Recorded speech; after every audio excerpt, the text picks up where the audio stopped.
I will make a statement. Please don't shout. Don't ask me the question. I am not supposed to answer any of your questions. First of all, I am extremely grateful to all of you. I am extremely grateful to the country and all those who stood by me and by us. I am grateful to the judiciary for understanding the case and delivering justice to all of us. I only will say that during all this fight, all my friends, my colleagues, especially the armed forces, my army, the way they stood by me, I have no words to express my gratitude towards all of them. We are a great country. I expect and I wish that everyone should contribute positively towards it. Malais are over, should not be there. Let's be forward looking. We are a developing nation. We are developed. माझी फक्त एवढी विनंती आहे सगळ्यांना सांगतोय की जगात वाईटापेक्षा चांगलं खूप जास्ती आहे.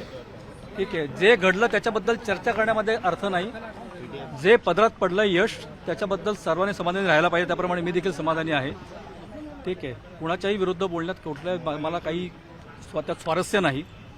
ठीक आहे, ज्या प्रकारे आत्तापर्यंत राष्ट्राने माझ्याकडून सेवा करून घेतली, कोर्टाच्या ह्या निर्णयानंतर मला तशीच सेवा पुढे करता येते याच्यात मला जास्ती आनंद आहे. आणि माझ्या मातृभूमीने मला त्याच्याकरता निवडलं याच्यासारखं दुसरं सुख मला दुसरं काही नाही. कोर्टात भावना व्यक्त करताना तुमच्याकडून जय हिंद शब्द निघाला होता. रोहित सर, कोर्टात भावना व्यक्त करताना तुमच्याकडून जय हिंद शब्द निघाला होता. काय आर्मीमध्ये जय हिंद आणि आर्मीच्या माणसाला जय हिंद दुसरं काही माहित नाही. भगवा दहशतवाद म्हणून प्रचंड हिंडवलं गेलं होतं याला. एक बार हिंदी में बता दीजिए याबद्दल जो अभी हिंदी में बोलूंगा मैं.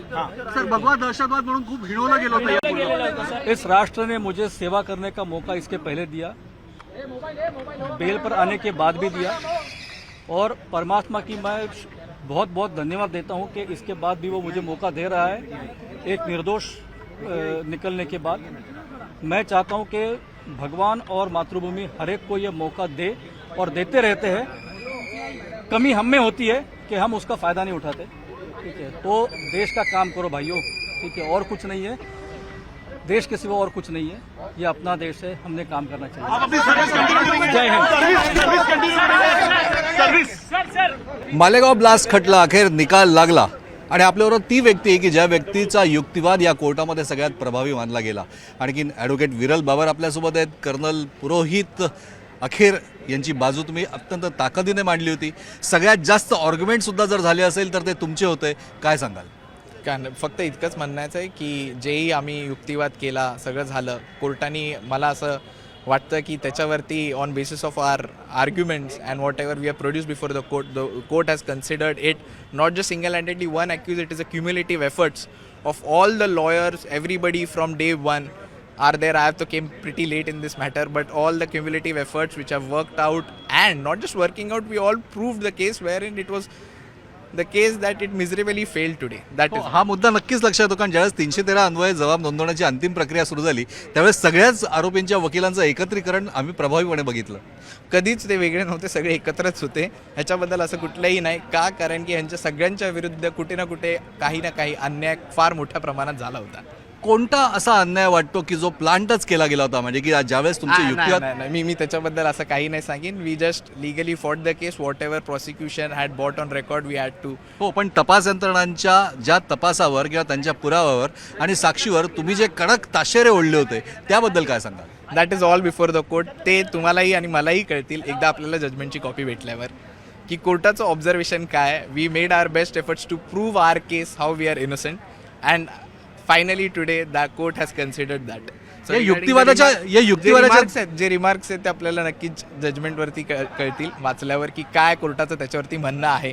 आम्ही वकील असल्यामुळे युक्तिवाद करणं, आमच्या डिफेन्सची बाजू मांडणं हे आमचं काम आहे. आम्ही ते केलेलं आहे आणि आज कोर्टाने त्याच्यावर निकाल दिलेला आहे. पण एक गोष्ट मात्र निश्चित की विरल, युक्तिवादासाठी जेव्हाही कधी उभे राहिलात किंवा जे रिटर्न डॉक्युमेंट आहे प्रत्येक वेळेस आत्मविश्वास हा दिसून येत होता. म्हणजे खात्री होती का की म्हणजे की आपला जो अशील आहे कर्नल पुरोहित हे निर्दोषच आहे? दॅट टाईम तेव्हासुद्धा, आत्तासुद्धा आणि ह्याच्यानंतरसुद्धा जो माणूस देशासाठी त्याचं आयुष्य दिलेलं आहे तो कधीच चुकीचा नसू शकतो. काय सांगाल, आता देशसेवेमध्ये कर्नल पुरोहित कायम राहणार का काय? यस, नेहमी आयुष्यभर प्रत्येक माणूस त्याची ही देशसेवा करणं आहे. आणि ते being in a military officer, high ranking officer, such a decorated officer, ज्याने आपल्या देशासाठी फार गाजवलेलं आहे, ते ह्याच्या पुढे सुद्धा आपल्या देशाचं नाव मोठं करतील आणि आपल्या देशासाठी सेवा करतील. नक्कीच. कुठे पोस्टिंग आहे सध्या त्यांची? नाही, याच्याबद्दल काही मी तुम्हाला सांगू नाही शकत. थँक्यू. धन्यवाद. ॲडव्होकेट विरल बाबर यांचा आत्मविश्वास आज पुन्हा एकदा दिसून आला. सचिन कुबडेसह प्रशांत बाग, न्यूज 18 लोकमत, मुंबई.